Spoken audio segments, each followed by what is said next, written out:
आज हमारे बीच में एक ऐसा मनीषी है जो उनका उम्र है आज 91 साल 91 इयर्स और संस्कृत जगत में बहुत फेमस है। जो पहले पढ़ाई होती थी उस जमाने के उन्होंने टॉप किया था, जो क्योंकि पहले जो गुरुकुल सिस्टम था जो सब कुछ पढ़ाते थे और अभी भी इस उम्र में उनको बहुत सारे श्लोक जो महाभारत के, रामायण के और आदि आदि ग्रंथों को कंठस्थ है, जो आज हम लोग सोच नहीं सकते कि हम याद करें। अभी हमारे प्रोफेसर को, पंडित आनंद शर्मा जी को कंठस्थ है। उन्होंने कई किताब प्रकाशित किया, कई लेक्चर उन्होंने दे दिया और अभी भी आप देख लीजिए संस्कृत की शक्ति जो है कि अभी भी इस उम्र में वो लेक्चर देते हैं और इस उम्र में वो दूसरों के लिए काम करते हैं। 91 साल 91 इयर्स के जो प्रोफेसर है वो 75 वर्ष के ऊपर हो गए, जो संन्यास माना जाता है। सन्यासी ऐसे लोग होते जो दूसरों के लिए, केवल दूसरों के लिए काम करते। अब गुरुजी के जीवन में अभी केवल रामायण और महाभारत है, वो जी रहे और पूरा दिन उसका स्मरण करता रहता है, चिंतन करता रहता है, स्वाध्याय करता रहता है। अब मैं I would like to introduce our dear professor Pandit Anand Sharma ji. He is 91-year-old and he's studied Sanskrit and Vedas, Puranas, Ramayana and Mahabharata from the early age. He is a teacher from the old school teacher where the people had to know absolutely everything. Nowadays, the teaching is divided, especially in the philosophy, especially in literature, then divided into grammar and so on. But at that time when he was studying, everything was one. There was no dividation. So now he's, even in this age, he's studying Ramayana, he's writing about Ramayana, he's studying Mahabharata, and he's all the time doing something with his life, because there is no end of wisdom. So we started 1 week back, we did something which is called Mool Ramayan. Mool Ramayan is first 100. It's a small book taken out of the full Valmiki Ramayana. There are 100 shlokas, the first 100 shlokas where the whole Ramayana is written in short. So we are studying now Mool Ramayana with pronunciation, and we requested our dear professor to help us with some words which are quite difficult. In Sanskrit, many words are joined together for the easier, for the more beautiful sound, for easier pronunciation, but this, in the same time, this makes them quite difficult. To sort out this problem, to remove the difficulties from this Sandhi and long words of Sanskrit, we requested our professor to help us, and today he will do some comments on the first 5 shlokas of Ramayana, Valmiki Ramayana. Valmiki Ramayana. Thank you so much. Thank you.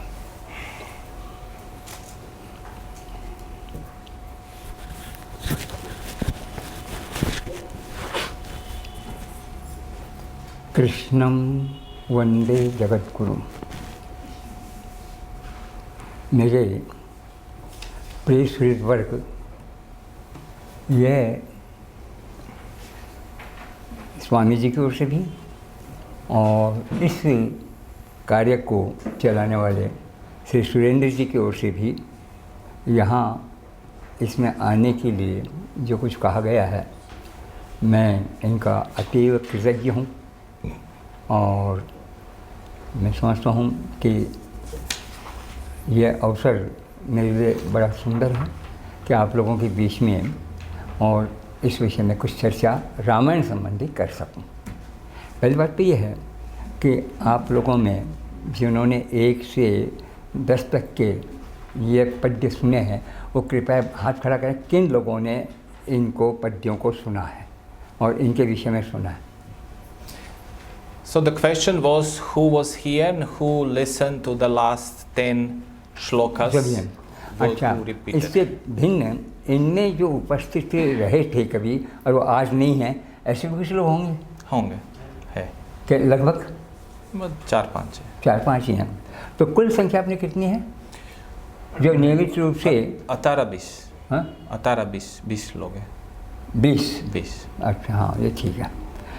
तो मुझे तो सबसे पहले ये पुस्तक जो सामने दिख रही है ना, इस पर ही एक प्रश्न खड़ा हो गया।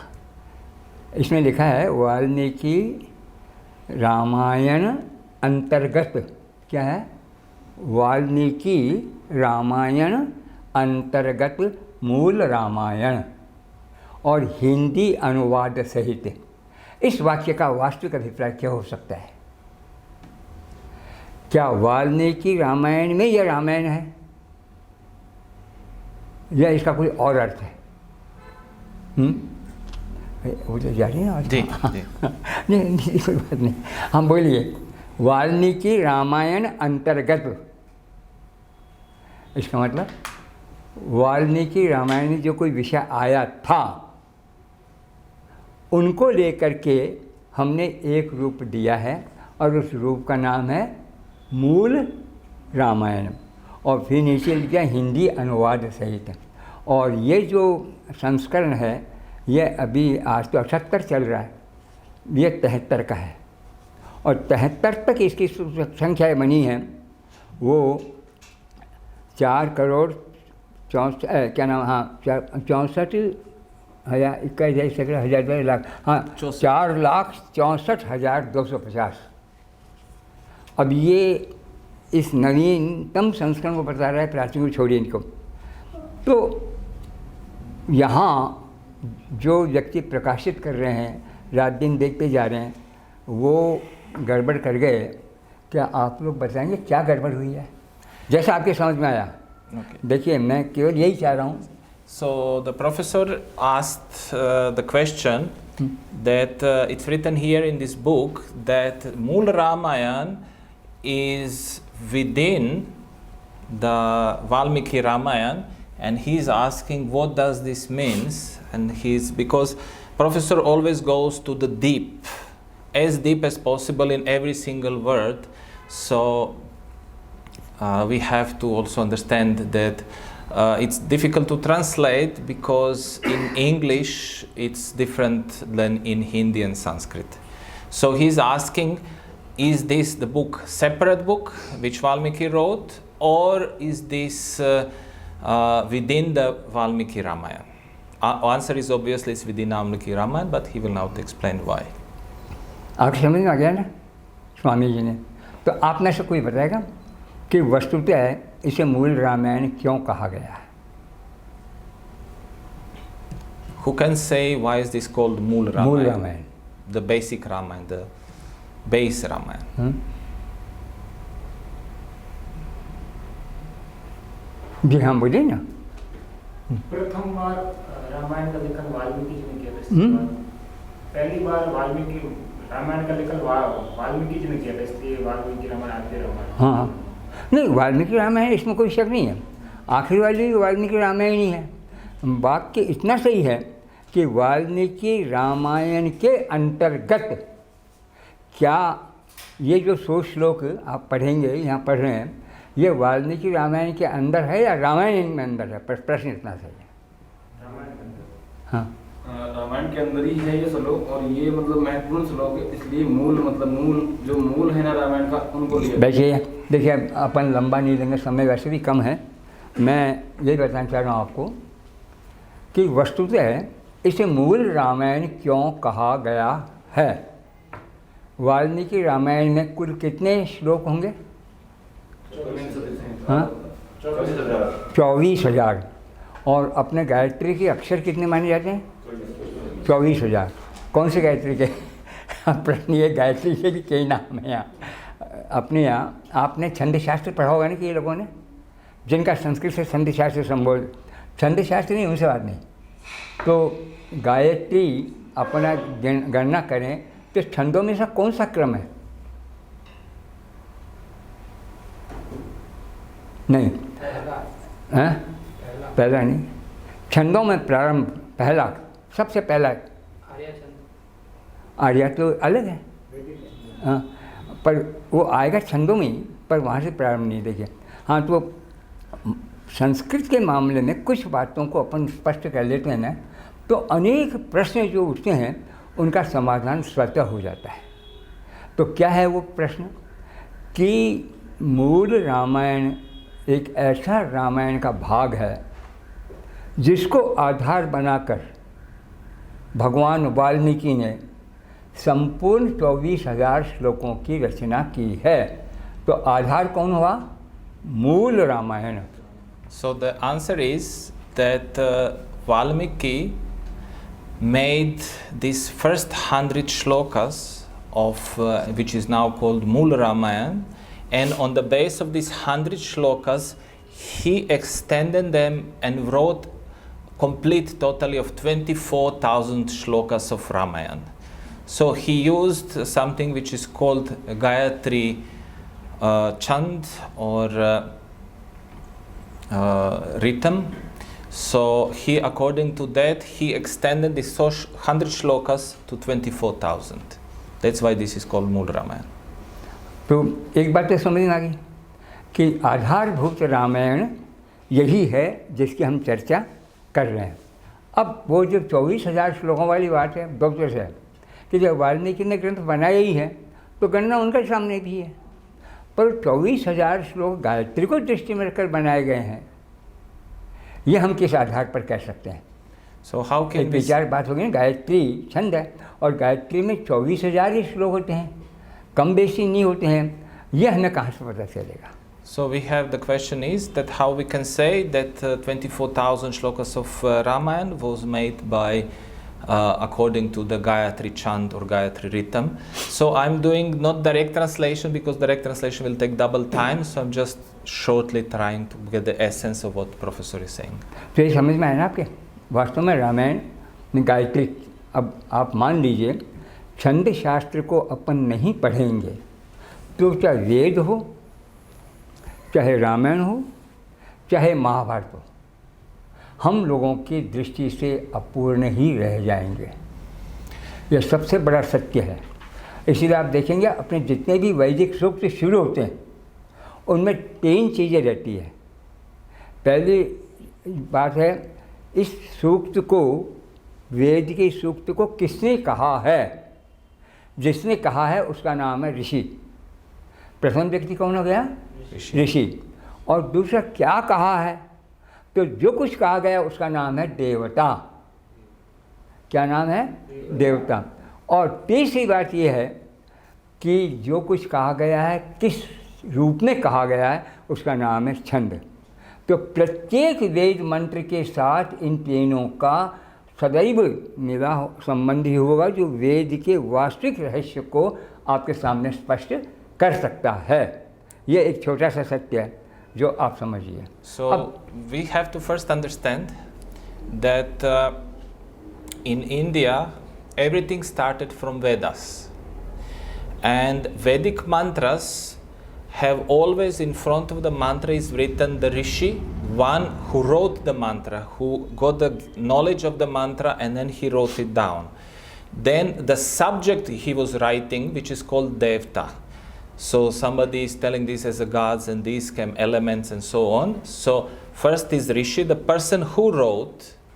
Second is Devta, the subject about what is written, and third one is chant, or the rhythm, the way how to pronounce. So the way of pronunciation is called chant shastra, and it's very, very important in Indian tradition, and it's all started from there. And Valmiki's Ramayana is the first epic written in Sanskrit language, is also influenced very much by this chant shastra. तो ये आपके स्पष्ट हो गया बिल्कुल। अब हम आगे बढ़ें तो ये गायत्री के 24 कैसे हैं कैसे नहीं हैं, ये अगले किसी प्रसंग में अपन देखेंगे। इस वक्त हम देखेंगे कि जो कुछ वेद के किसी सूक्त के लिए कहा गया है वही इस रामायण के लिए भी कहा जा रहा है। क्या कहा जा रहा है कि इसका ऋषि तो है वाल्मीकि, जैसे वेदों में ऋषि है। और देवता कौन है? हाँ? देवता कौन है? राम। राम नहीं है। ये एक सबसे मज़ेदार बात है, हम ध्यान से सुनें। इस वाल्मीकि पूछते हैं किससे? नारद से। क्या पूछते हैं कि इस संसार में ऐसा कौन व्यक्ति है, नर, व्यक्ति नहीं नर, ऐसा कौन नर है जिसमें ये गुण मौजूद हो।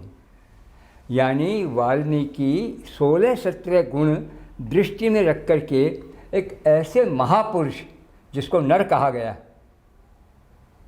उसके विषय में जानना चाह रहे हैं। क्यों भाई?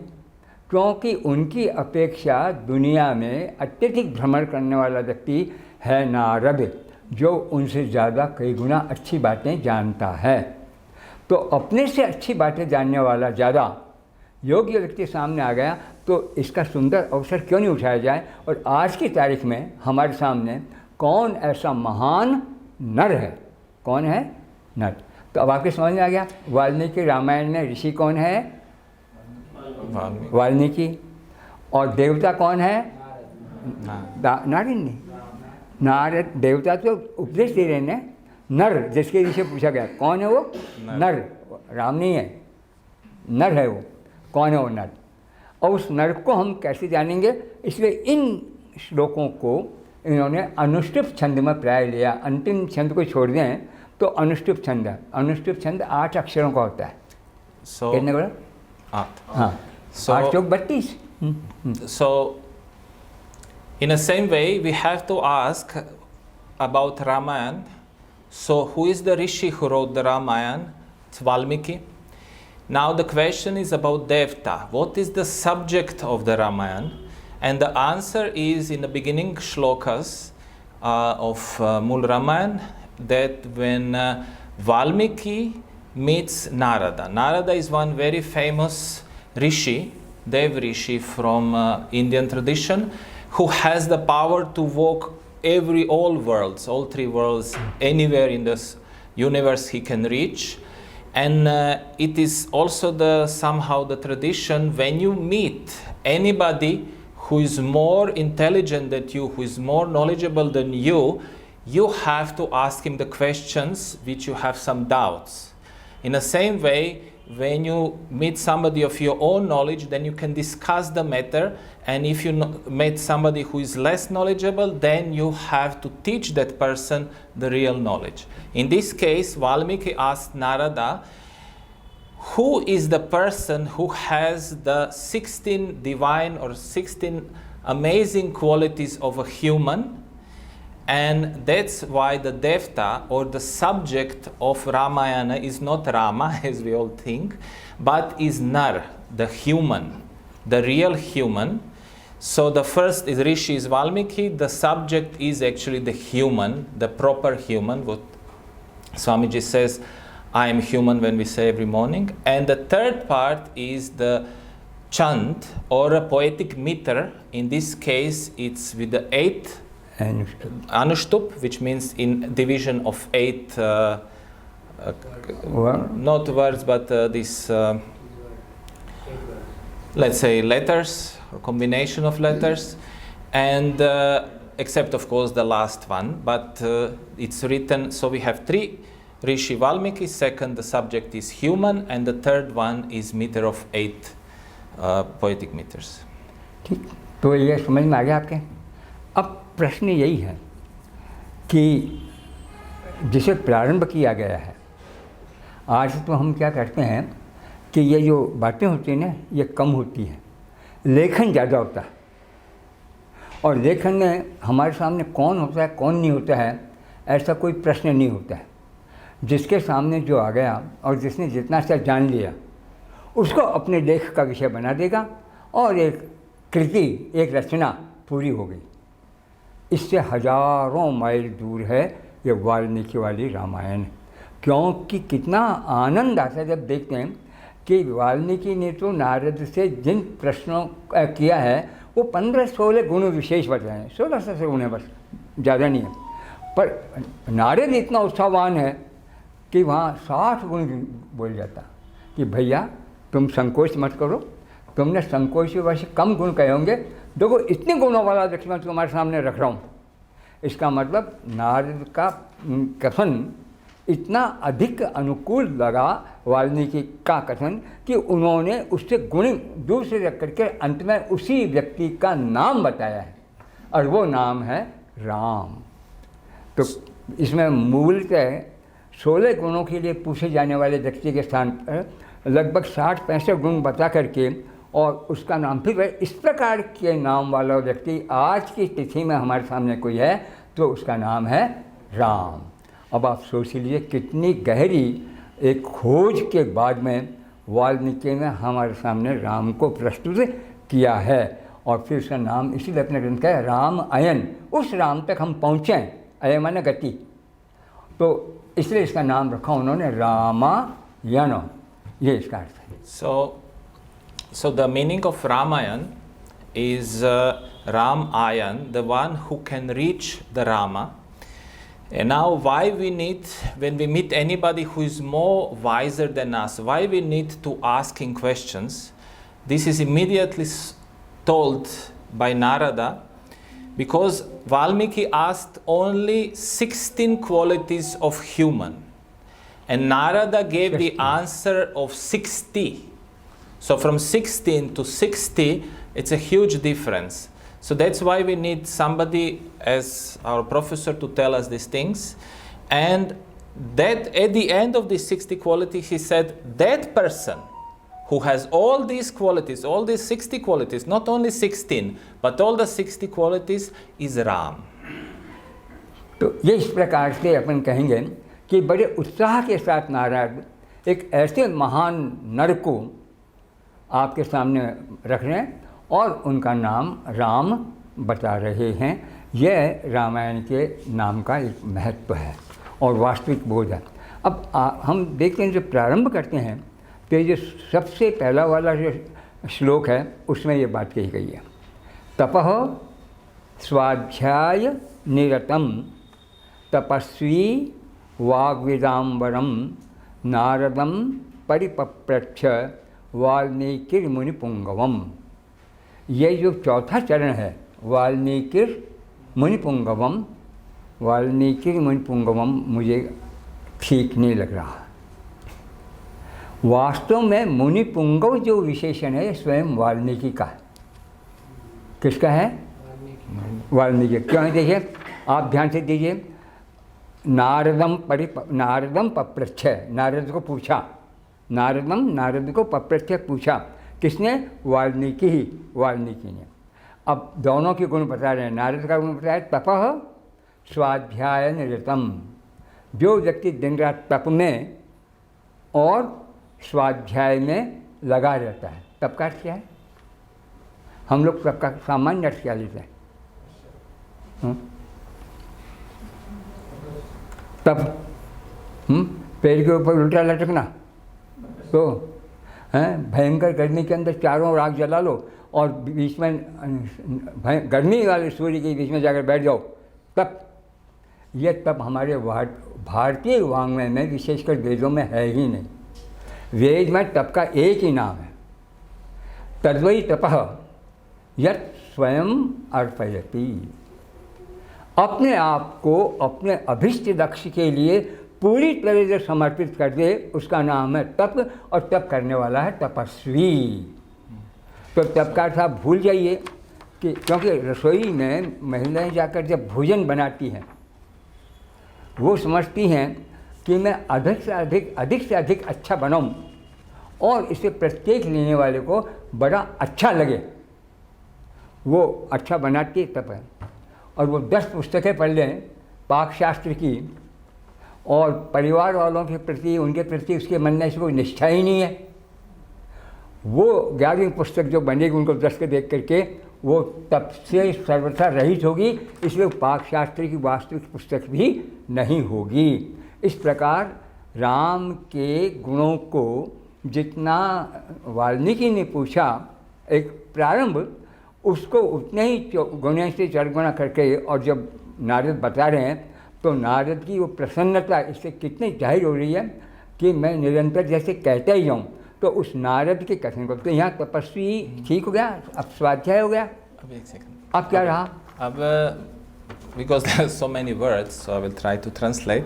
Okay. So the one of the word is tapas, tapasvi. It's one of the adjective for Narada, because in this first shloka, the Valmiki asks Narada, and to ask somebody, he asked him very politely, and he said, the one who is always meditating, who is always contemplating on reality, who is doing tapas. So now the question of tapas is the tapas when you sit on the sun and then put 5 fires around you, or is it tapas when you stand, which we can see in many books, on one leg with the one hand up for hundreds days and years and so on? He said no, the real tapas is dedication, when you are dedicated to something. So the woman who is the mother, who is cooking the food for whole family, she is doing tapas because she is doing with the whole dedication. And the person who read 10 books about cooking, you cannot call him tapasvi because he's just using his knowledge, he's not dedicated. So in this case, the tapasvi is one who is dedicated to whom? To Rama.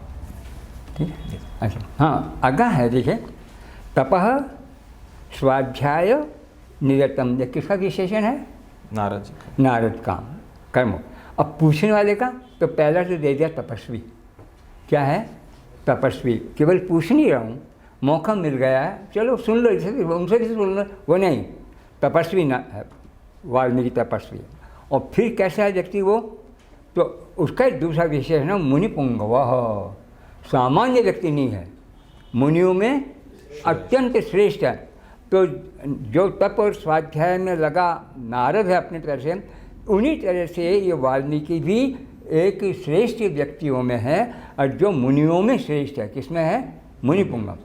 और जिससे प्रश्न पूछता है वो वाग्विदाम्बरम, अपनी बात को कहने में अत्यंत चतुर है, निपुण है, उसमें कहीं त्रुटि की संभावना नहीं है। तो दूसरा, तो जैसे यहाँ 2 विशेष तपस्वाध्याय निरतम 1, वाग्विदाम्बरम 2, ठीक इसी प्रकार से यहाँ तपस्वी और मुनिपुंगव है नारद। ये क्या नाम? वाल्मीकि का विशेषण हो गया। तपस्वी वाल्मीकि, मुनिपुंगव है वाल्मीकि, एतादृशम वाग्विदाम्बरम नारदम परिपप्रच्छ, ये इसका वास्तविक अर्थ है। तो इस दृष्टि से अब ये पहली गलती हुई है, अब ये कब से चलती आ रही है, कब से नहीं चलती आ रही है, इस पर गंभीर विषय अपन नहीं करेंगे, पर अभी आप इसको ध्यान में दीजिए और अपने कुछ प्रश्न वगैरह हैं आप मुझसे कीजिए, तो उसके बाद में अपन अगली बार इसको कभी मौका मिला सोचेंगे। So the Sanskrit shlokas are written in a poetry form, and it is said that you can get up to 7 meanings, different meanings, if you put the shlokas in a proper order. And in the same way, the normal translation which we can find in the books or on the internet is that the Valmiki is asking Narada, and he said that he is the great ascetic person who always contemplates on divine, who is the highest of, who doesn't make any mistakes in his speech, and who is the highest of the all munis. Now the professor gave us the second possible translation, and he said that this division of adjectives, or the it also can be done that the Valmiki, who is the highest of the Munis, who is also dedicated to Rama, he asked the Narada, who is contemplative on divine and who is without any mistakes in the speech. So we have two slightly different translations. So just that you know the vastness, the greatness of Sanskrit language, where you can really find the small things which mean something completely different. आप कोई पूछेंगे इसमें से? कोई प्रश्न है कुछ तो पूछ ले। समय है ना, नहीं तो फिर मैं अपनी बात करूँ। आप आगे कीजिए। वो नहीं करेंगे। देखिए, अगली बात मैं कह रहा हूँ, किस आधार पर कह रहा हूँ कि वाल्मीकि ही मुनिपुंगवः। वाल्मीकि का शिष्य यही बताया गया है, और वो है भरद्वाज। कौन है? भरद्वाज। भरद्वाज। और ऋग्वेद के पूरे अनेक सूक्तों का एकमात्र ऋषि है भरद्वाज। कौन है? भरद्वाज। ऋग्वेद के एक इस प्रकार के जो 10 मंडल बना रखे हैं, उसमें एक मंडल ले लीजिए पूरा, उस मंडल का ऋषि है भरद्वाज, और वो भरद्वाज है वाल्मीकि का शिष्य। तो जब ये वाल्मीकि रामायण तैयार हो रही है, तो उसमें योग किसका रहा है? भरद्वाज का। इसलिए इसका ये जो पहला श्लोक नहीं, आगे भी 4-5 श्लोक हैं जो निश्चित रूप से भरद्वाज के ही कहे हुए हैं। किसके हैं? भरद्वाज के। और आगे आपको स्पष्ट करेंगे कभी, तो उन सबको दृष्टि में रखकर अपन विचार कर सकते हैं। तो एक सामने बात आती है कि पहले काम करते थे, वाल्मीकि ने पूरा ग्रंथ तैयार किया, राम के ही पुत्रों को, लव और कुश को, जो कि वेदांगों में अत्यंत निपुण थे, सुनाया, और उनके माध्यम से वो संसार में फैला। इस बात को कहने वाला व्यक्ति वाल्मीकि नहीं, इस बात को कहने वाला वाल्मीकि का शिष्य भरद्वाज है, जो अगले यहाँ भी स्पष्ट हो जाएगा 3-4 अध्यायों में, और यहाँ भी स्पष्ट हो जाएगा। अब इसको समझे बिना हम जो आजकल वाल्मीकि रामायण की आलोचना करने के लिए बैठ जाते हैं, ऐसा लग रहा है मुझे कि वाल्मीकि रामायण की आलोचना क्या कर रहे हैं? वाल्मीकि रामायण का सत्यानाश करने पर तुले हैं, जिन्होंने कभी पूरे 2 बार रामायण तक नहीं पढ़ी, जिंदगी में नहीं लिखी, और रामायण ऐसी 50 पुस्तकें मेरे सामने हैं। तो उसको बताते हुए इतना। So I would just quickly translate that. So Professor Anand Sharma is he did not read Ramayana once or twice. He read Ramayana minimum 50 to 100 times. And not only one, but many versions of Ramayana. There are more famous, more like 300 versions of Ramayana. He read all of them. And that's why he's saying in this word, Valmiki Muni Pungavam. Why is that actually description of Valmiki? Because if the Valmiki is writing Ramayana, then it's very difficult he will not say, I am the greatest of all Munis, the greatest of all saints who are around. Valmiki will not say this for him. But the thing is that the disciple of Valmiki is Rishi Bharadwaj. And Rishi Bharadwaj is famous for writing many mantras of Rig Veda.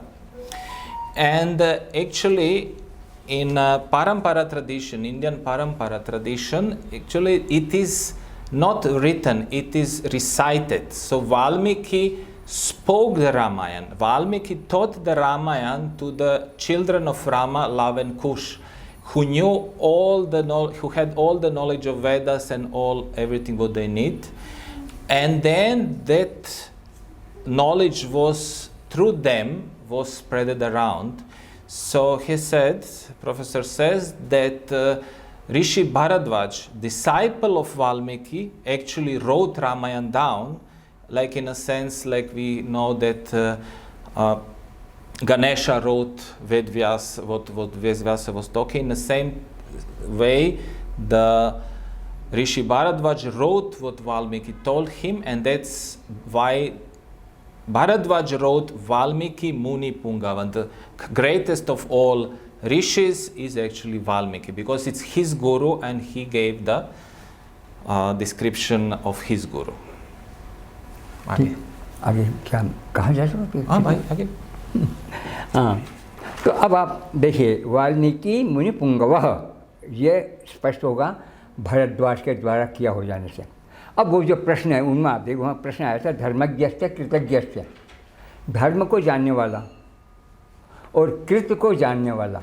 क्या कृत माने किया हुआ, और धर्म, अब धर्म क्या है? आज हम वस्तुतः धर्म के वास्तविक स्वरूप को बिल्कुल भूल चुके हैं.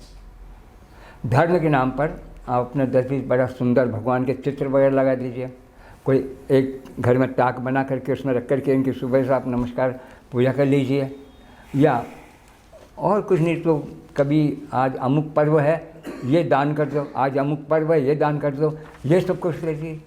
धर्म है या है ही नहीं.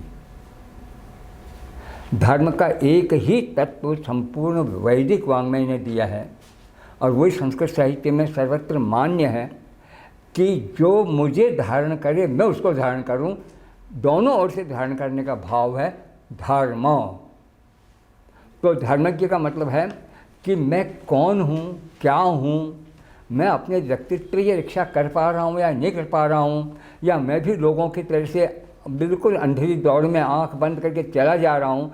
वो धर्म के उन सारे स्वरूप को कौन जानेगा कौन नहीं जानेगा, इसकी दृष्टि से ये धर्मज्ञ शब्द बता रहा. इसके हमारे 4 स्थान हैं धर्म के, जिनको हम पुरुषकार चतुष्टय बोलते हैं. क्या बोलते हैं? पुरुष चतुष्टय. तो कौन कौन है वो? धर्म, अर्थ, काम, मोक्ष. हम मोक्ष की तो कभी चिंता ही नहीं करते हैं. अगर 10 मकान मैंने बनवा लिए हैं तो इच्छा रहेगी 11वें बना दूँ, और ये पहले वाले ज़्यादा से आज तो सारे विज्ञापन राधे नहीं निकलेंगे. एक ऐतिहासिक भवन, इतिहास का कितना अच्छा सत्यानाश कर रहे हैं. तो ये धर्म का अर्थ है मनुष्य क्यों पैदा हुआ है, किसने पैदा किया है. जिसने पैदा किया उसने उसके लिए जो कुछ तय किया गया है उसका वो ऐसा पालन कर रहा है अथवा नहीं कर रहा है, अथवा अपने मर्जी से जिसे धर्म समझ के चल रहा है वो चल रहा है.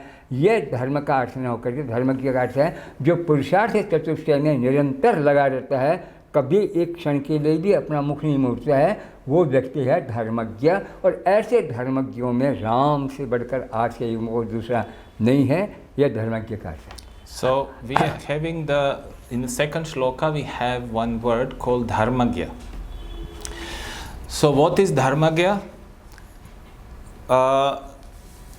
Now we have this word called dharma, and today it is considered to be translated only as a religion, which is completely wrong translation. It also includes religion, but it's not only religion. Putting the pictures of gods or doing some donation here and there according to the days and so on. The reality of Dharma is the one who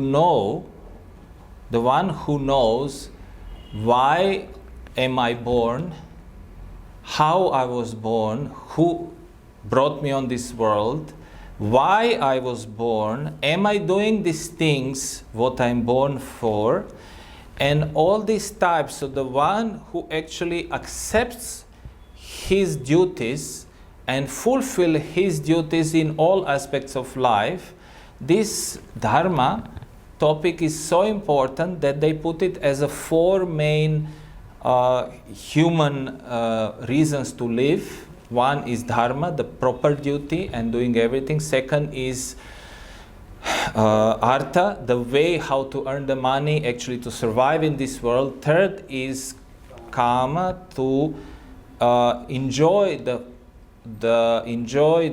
whatever you earned. And fourth one is moksha, to get free from all of this. But the main one is dharma, the duty, and the way how you earn the money and everything is according to your why you are born, how you are born, and so on.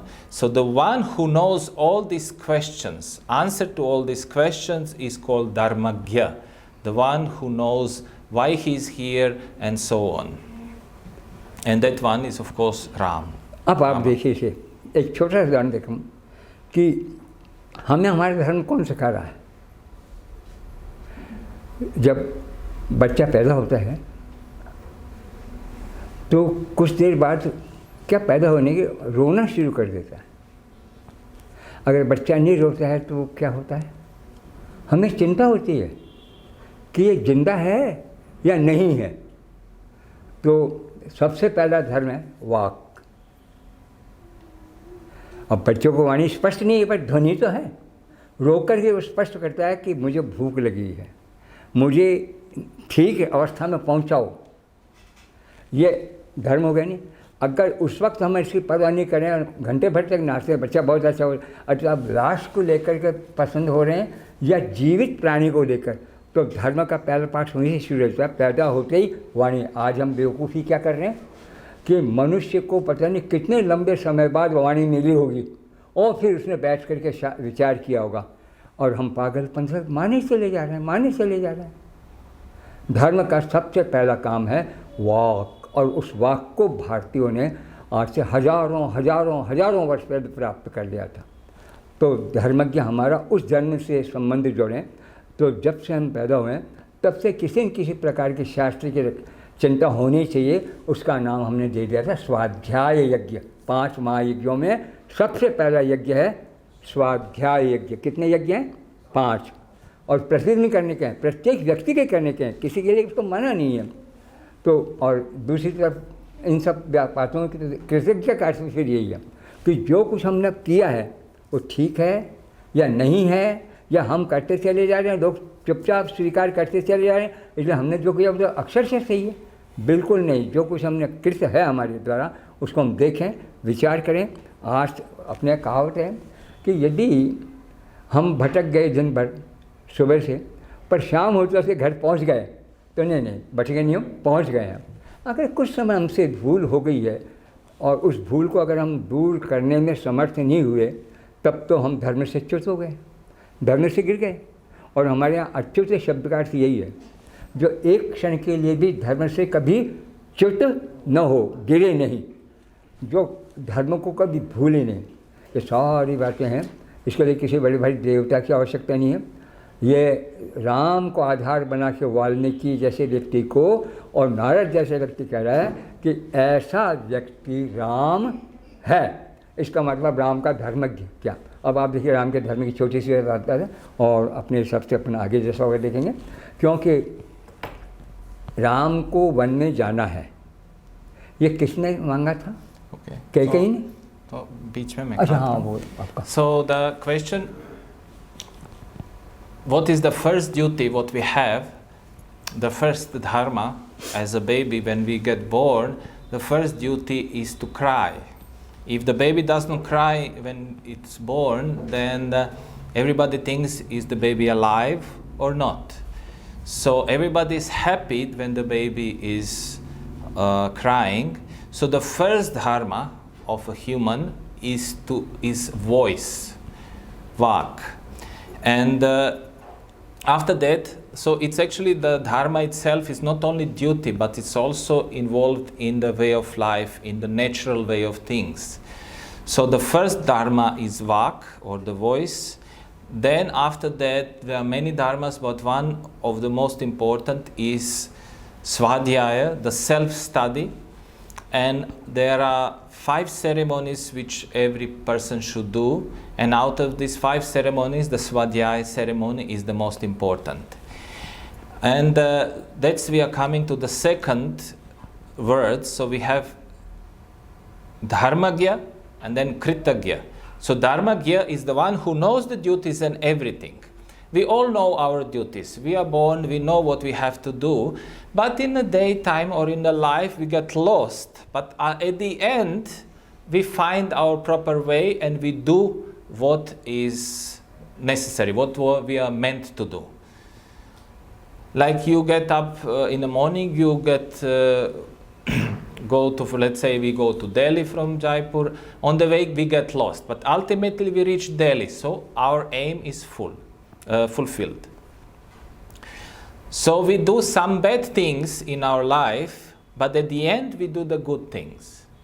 So this, we say that, okay, the person found his way.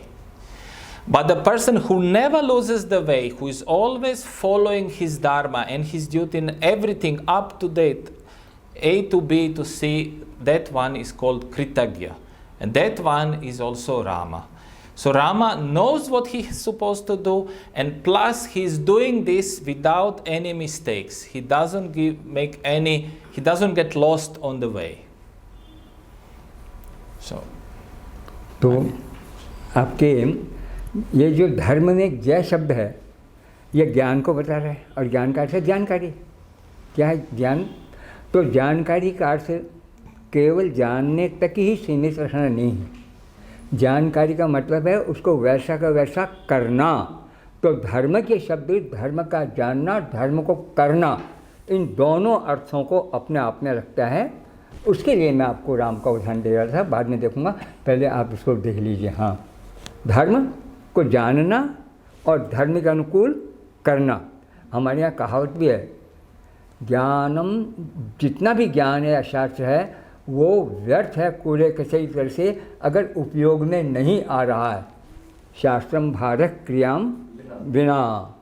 तो हम शास्त्रों को जब जानेंगे, अनुकूल करेंगे, तो हमारी धर्मज्ञता की सार्थकता है। और इसीलिए धर्मज्ञ को सबसे पहले लिया कि राम संपूर्ण वेदांगों के सारे शास्त्रों के अक्षर से पढ़े थे। राम ही नहीं, राम की पीढ़ी के 50, 60, 70 पीढ़ी पहले के लोग वेदांगों के जानने वाले थे। और राम उन वेदांगों को पढ़ करके जो कुछ उसने प्राप्त किया, बिल्कुल एक तिल मात्र भी किसी प्रकार का रास्ता निकाल करके हट जाऊं, यो उनके जीवन में छुआ तक नहीं गया था। इसलिए वो वास्तव में धर्मज्ञों में सबसे पहले वरिष्ठ व्यक्तियों में थे। So the Rama is known as the one who is perfect in fulfilling his duties. And we must also know that even in the scriptures, it is said, doesn't matter how much you know if you don't use this knowledge. So that's why this Kritagya, the one who uses the knowledge, is also very important, the part of using. So the Rama is the person who knows, and his all ancestor knew they were educated completely in Vedas, Vedangas, and all what was that time considered education. And he did not give up on his way, not even once. That's why he says that he's a perfect man. तो उनका धर्मज्ञ और कृतज्ञ होना एक बात को स्पष्ट कर रहा है, और वो बात है सत्यवाक्य हो। क्या है? सत्यवाक्य। राम के मुंह से एक बार भी कभी तनिक भी असत्य वाक्य नहीं निकले, सत्यवाक्य।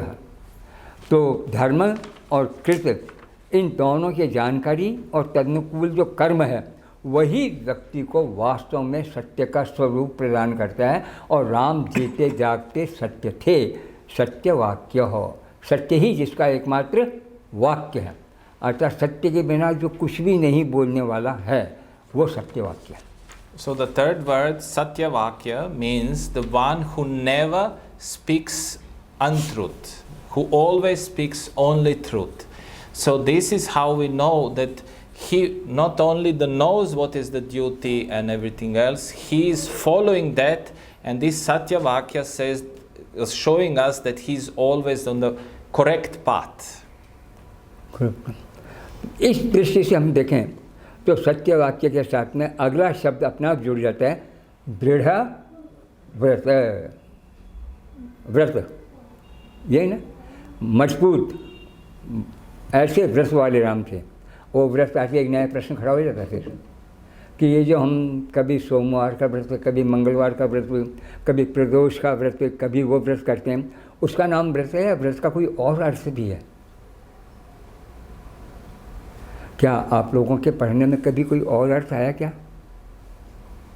देखिए हमारे यहाँ, मुझे पता नहीं आजकल क्या है क्या नहीं है, पर मैं तो अपने 50, 60, 70 वर्ष पहले की पढ़ाई के विषय में कहता हूँ कि क्या नाम, निरुक्ति जैसा विषय भी कहीं आचार्य वगैरह में रहता था, व्याकरण आदि में अथवा वेद आदि में, कहीं कहीं आचार्य निरुक्त रहता था। निरुक्त शब्दों को आप दें, निरुक्त वस्तुतः निघंटु का अर्थ है, और यास्क ने निघंटु में कुछ यही दिए, तो उन्होंने कर्म के अनेक नामों में एक नाम दिया है व्रत। वो व्रत का अर्थ क्या है? कर्म। व्रत का अर्थ है काम। व्रत का अर्थ भूखे रहना, ये करना वो करना, ये नहीं है। वो अपना हो जाती है, लग जाती है अपना। एक बार अगर आपका ध्यान स्वाध्याय में चला गया और आप घंटे भर के लिए बैठे थे, 4 घंटे निकल गए, आपने 4 घंटे लगाए ही नहीं है। स्वाध्याय का जो कर्म है वो आपको इतना प्रभावित कर बैठा है कि आप भूल गए कि आपको 4 घंटे पहले उठ जाना चाहिए था। तो दृढ़ व्रत, जो कर्म उन्होंने हाथ में लिया उसको बिना पूरा किए कभी छोड़ा ही नहीं था, इसलिए राम कहलाते थे दृढ़ व्रत। So the fourth word, Dridha Vrata, is now the word Vrata is nowadays translated and is always considered as fasting when you don't eat or you eat some things and so on. But in reality, the Vrat is a vow, a way of doing. You do something like karma, you do some action. And Dridvartaha, you never stop doing that. So, for example, you decide to do something and you start to write something, or you go in a meditation and you decide I will meditate for 1 hour, but you get lost, or I will work for 1 hour, but you get lost and you work for 4 hours without any tension. So that's actually the proper vow, the proper vrat.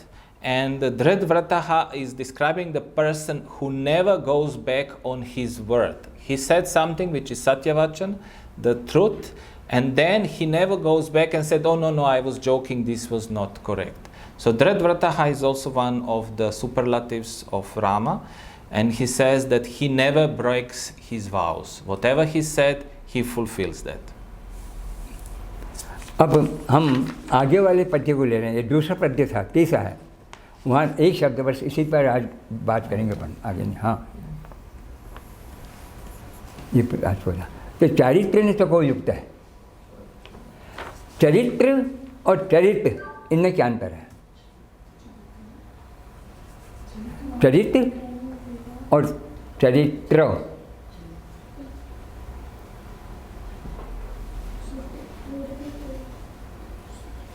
किम यत् किमपि आचरितम अथवा चरितम तच्चरितम तस्य आधारः किमासीत्। चरित्र किम, त्रल प्रत्यय जो है वो किस काम के लिए आता है? और तय के चरित्र चर धातु के एक निष्ठा का रूप है, इस प्रत्यय लिख करके, और चरित्र एक नाम का नाम है। तो जितने भी हमारे यहाँ पर करने कराने निभाने के सारे समुदाय थे, उन सब का एक नाम है चरित्र, और उस चरित्र को कर लेना है चरित्र। तो चारित्र ने युक्त, उन चारित्रों के साथ जो हमेशा जुड़ा हुआ है, युक्त जुड़ गया है, अलग नहीं रहा। हम पढ़ेंगे, अच्छा है, बड़ा सुंदर है, सराहना भी करेंगे, चलेंगे अपने ही रास्ते पर। तो हम बच्चरित्र नहीं है, पर चरित्रवान भी नहीं है, और चरित्रवान नहीं होने के बिना चरित्र नाम की कोई चीज़ नहीं है। तो जब हम राम के चरित्र की चर्चा करते हैं तो स्वाभाविक रूप से जितने भी संसार में करने योग्य कर्म हैं, उन सारे कर्मों का उसकी दृष्टि में बोध है, और उस बोध को वो करने वाला है, इसलिए चारित्रेण युक्त है चरितवान। चारित्रेण युक्त है क्या? चरितवान। So now in the third shloka there is one word, charitrena yuktaha. So charitra. So we are discussing about the qualities of the person. So there are many qualities, there are many what person can be, but it's considered in a positive way. So charitra is all positive what person can be, and charitra yukta, the one who always these positive qualities. He's good, he's merciful, and so on. So this is saying that Rama is also like this. He's full of qualities and he never leaves them. Not that one day he's like this, another day is like this. He always have these qualities. अब थोड़ा सा एक और फिर समाप्ति करें। जैसे भी होता है। हाँ, तो देखिए, तो इन सब बातों में आगे जात और श्रेष्ठ संयुगे तक चौथे श्लोक तक उनके सारे प्रश्न हैं। किनके? वाल्मीकि के, नारद के सामने। इसके बीच में जो एक आई थी बात कि केवल उन्होंने शुरू में जो रखे हैं गुणवान और वीर्यवान। गुणवान नाना प्रकार के गुण जिसमें हो गुणवान, और वीर्यवान करने में समर्थ हो। अगर हमारे में करने की शक्ति नहीं है तो हमारे गुण किस काम के? और करने की शक्ति है तो गुण सार्थक हो रहे हैं। तो गुणवान और वीर्यवान के व्याख्या करने वाले धर्मज्ञ, कृतज्ञ, सत्यवाक्य, दृढ़व्रत, चारित्र्य युक्त। और इनके साथ साथ जो सबसे बड़ी बात है, सर्वभूतेषु को हिता है। यह मेरा है, यह पराया है, इसको मैं नहीं जानता हूँ, इसने एक बार मेरे साथ गंदा व्यवहार किया है। इन सब चीज़ों को भूल करके जो सबके लिए सर्वभूतेषु, और भूत शब्द का अर्थ है प्राणी। भूत का मतलब प्राणी, मर जाए वो भूत हो जाए ना? नहीं, अपने यहाँ भूतकाल भी था। काल तीन ही है, वर्तमान, भूत, भविष्य। और क्रम की दृष्टि से क्या लेंगे अपन? भूत, वर्तमान, भविष्य। पहले जो कुछ कर चुके हैं, जो कुछ कर रहे हैं और जो कुछ करेंगे। तो भूत को इन्होंने लिया है, और वो जो संसार में आज तक घट करके आपके सामने आ गया है वह सारा भूत है। जगह, नगर भी भूत है, जगह भी भूत है, घर भी भूत है, आपका हिमालय भी भूत है, सागर भी भूत है। और इन भूतों को अपना कहकर जानने वाले व्यक्ति वो भी भूत ही हैं। एक मकान है, अगर अपना मकान है, जाते जाते कोई गाड़ी टकरा गई, कोने ही टूटा है, हम गाड़ी गलौज करेंगे, कितना बुरा लगेगा। टूट गया, क्योंकि आपका अपना जो घर है उसके प्रति केवल अपनत्व है। अपना नहीं होता तो वो व्यक्ति चलाने वाला टक्कर ही क्यों मारता तो बिना बोले क्यों चला जाता। तो इस प्रकार छोटी छोटी बातों में हम केवल अपने काम में लगे रहें, और भूतों के संबंध में चाहे चेतन हो चाहे जड़ हो, हमारा कोई दृष्टिकोण ही नहीं है, ऐसे व्यक्ति के सारे गुण वगैरह से व्यर्थ हो जाते हैं। इसलिए अंत में इन्होंने इस तरह से कहा सर्वभूतेषु को हिता है। वो कौन है? जो संसार के सभी भूतों के साथ, सभी प्राणियों के साथ, सभी चेतन के साथ, सभी अचेतन के साथ अपने आप को जोड़ कर रखने वाला, और उन्हीं में हित अपने आप को रख चुका है। हित माना रखना, देना भी, निहित, प्रहित, और हित का मतलब हितकारी भी है, दोनों से। तो लोगों के प्रति अपने आप को समर्पित करके संपूर्ण विश्व के हित की कामना करने वाला, दिन रात विचार करने वाला व्यक्ति कौन है, यह राम के विषय में प्रश्न किया गया है। और वो उत्तर में वही नाम आया, कौन है? वो राम, सर्वभूतेषु को हित है। So we are now discussing in a second line, in a second shloka, there are two words, Gunavan or Viryavan. Who is that person who has all the qualities? But it's not important to have only the qualities. Person can be very good, but he is sick and he's in a hospital and he cannot do anything. But you have to be Viryavan, the capable. You have to have energy to do this. So Gunavan, you have to have the qualities, plus you have to have the energy to do this, what you are supposed to do. And one of these all quality Dharmagyascha, Kritagyascha, the one who knows the Dharma, who tells the truth, he's following the vows all the time, he's of good, everything is good around him, and he sarva bhuteshu hitaha. He is thinking positively. He is always thinking for advance of everybody and everything.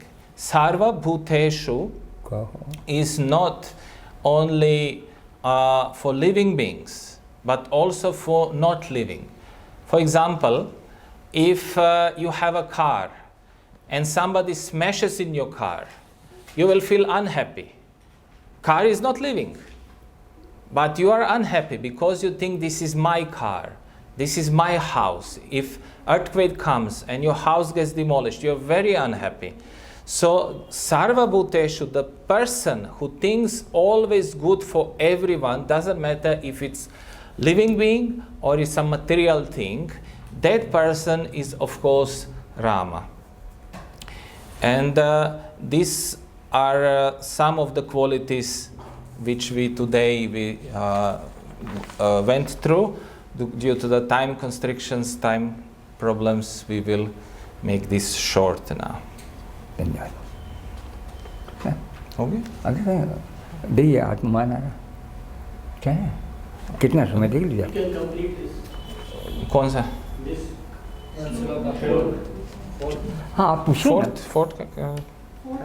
हाँ पूछिए।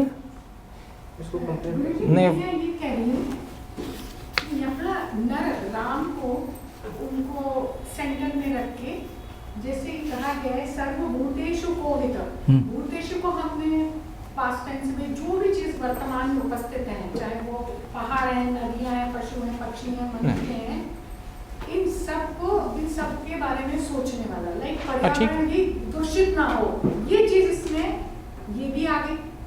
जब हम पहाड़ की बात कर रहे हैं, भूतेषु जो घट चुका है, जो दिख रहा है, चाहे वो नदियां बह रही हो, चाहे वो पहाड़ हो, पशु हो, पक्षी हो, मनुष्य हो, सबके बारे में सोचने वाला। तो यहाँ इतने समय पहले ही पर्यावरण की बात भी कह दी गई। बिल्कुल इसको ऐसे ही समझा जाएगा। उनके साथ बना वही संबंध है जो जीवित प्राणी के साथ है। जीवित के प्राणी वही अचेतन के साथ है। तो इसका मतलब सालों हजारों साल पहले के बाद मनुष्य को राम जी को सेंटर में रख के समझा दी गई कि आपको अपने आसपास के वातावरण की भी उतनी ही चिंता करनी है जितनी आपकी स्वतः वस्तुओं की आप करें। यही हुआ, बिल्कुल यही हुआ। देखिए आगे वाला जो शब्द वो इसी की व्याख्या कर रहा है। आत्मवान, आपके आत्मा नहीं है क्या, मुझ में आत्मा नहीं है, किसमें आत्मा नहीं है, चींटी में भी आत्मा। हम जी रहे हैं। यदि हम इस आत्मा को सर्वव्यापी न माने तो चींटी, मकोड़ा, सर्प, अब उनमें भी तो आत्मा ही है, आत्मा भी नहीं। तो इतने गुण जिसमें होंगे उस व्यक्ति को हम कह सकते हैं वस्तुतः आत्मवान, अन्यथा आत्महीन। अब बड़े जो पशु प्रकृति मनुष्य होते हैं, चलते फिरते बिना कारण के लोगों का अपराध करते चले जाते हैं, क्या उनमें आत्मा नाम की कोई चीज़ है? ये क्या उन्होंने आत्मा को पहचानने की चेष्टा की है? तो आत्मवान शब्द बताते हैं इन सब को जान करके, इन सब में अपने आप को पूरी तरह से समर्पित करके जीने वाला जो व्यक्ति है उसका नाम है आत्मवान। वो आत्मवान आज के ज़माने में कौन है? तो आत्मवान शब्द है। आप जो कहें सबकी चींटी वगैरह, आप देखिए अपन चलते हैं, चींटी मरती है ना पैर में नीचे से, कितना ध्यान रखेंगे, कितने ध्यान रखें। इसीलिए पंच महायज्ञ किस लिए है? आपका अंतिम जो बलि वैश्वर देव है, कौन सा है? वो यही कहता है अरे आप कीड़ी जाकर डाल के आओ, जंगल में डाल के आओ, ये क्या कह रहा है? तो संसार में आए तो संसार के जो तौर तरीके हैं आज, वो उन सारे तौर तरीक़ों को जानते हुए संसार का आत्मभाव से संबंध रख करके पालन करना। कह शब्द का अर्थ ब्रह्मा भी है। किम शब्द के बहुत अर्थ हैं। तो कह को अपन कह सकते हैं कि इस प्रकार का व्यक्ति जो कश्चैक प्रियदर्शन है, एकमात्र ब्रह्मा की तरह से सभी का प्यारा हो, उसका जिसके जैसे करना है, उसका एक संस्कार है, उन सब के आधार पर बना रहेगा। बाकी उसका किसी से राग या किसी से द्वेष नहीं है। तो तो संपूर्ण राग द्वेष से परे रह करके सारे संसार को एक रूप में देखना और उसी के आधार पर अपनी आत्मज्ञता का या आत्मवत्ता का परिचय देना, ये हो जाता है राम के कश्चय क्या नाम इसमें सर्वभूतेषु को हित है, और उसी की वजह से वो है आत्मवान। क्या है? आत्मवान। मेरे आत्मबंधुओं जब अपन बोलते हैं तो वहाँ यही है, कोई शत्रु का ध्यान नहीं देते हैं, अपने निंदक का ध्यान नहीं देते हैं, सब हमारे ही हैं, हम उनसे भिन्न नहीं हैं। So the question was, does this Sarva Bhuteshu includes also the whole environment, like we have today, the ecology problems? And the answer is yes. Sarva Bhuteshu includes absolutely everything. That's why in Indian tradition, it's when we are walking, we always some small animals, ants and others are getting killed. So for that reason, we have to feed the other. There is provision to feed other ants and so on. But the one who follows all these qualities, who has all these qualities, does all these things, is called Atmavan. The one who knows himself and who does these things, and he doesn't care who talks negative about him or who talks positive, who is his enemy or who is his friend. And like for example, the person who does the opposite, he just goes around and like damages somebody's property or kills somebody just without any reason, we cannot call him Atmavan, the knower of himself, but he's the opposite. So the person who does everything correctly and who has all these qualities called Atmavan, the self-knower. And with this, it's always the big problem that we have such a knowledgeable person who, like Narada, turned 16 qualities of Rama to 60 qualities of Rama. In the same way, our professor can turn one word into 20 words and still he could continue. I had the luck to be with him for last 2-3 years, and he can. There is one dictionary, the old dictionary of Sanskrit called Nirukt, Nigam Nirukt, from Yaskacharya, and of course he knows all of them. So this, all the similar meanings of the same word he knows, and it's for us. We are very happy and we are very lucky to be able to listen to his lecture. And today I would like to thank him for being with us, and I hope that we will continue some other time. सबको बहुत बहुत धन्यवाद। आप लोग आ चुके हैं और आप जानते हैं कि हमारे प्रोफेसर साहब ऐसा है कि एक शब्द को 20 शब्दों में परिवर्तित कर सकता है। केवल हमारे योग्य के ऊपर है कि हम उसको सहन कर सकते या नहीं कर सकते। तो अभी 1 घंटा से ऊपर हम आ गए, तो इसलिए अब इस कार्यक्रम को यहाँ समाप्त करते हुए सबको बहुत बहुत धन्यवाद और प्रोफेसर साहब को बहुत बहुत धन्यवाद।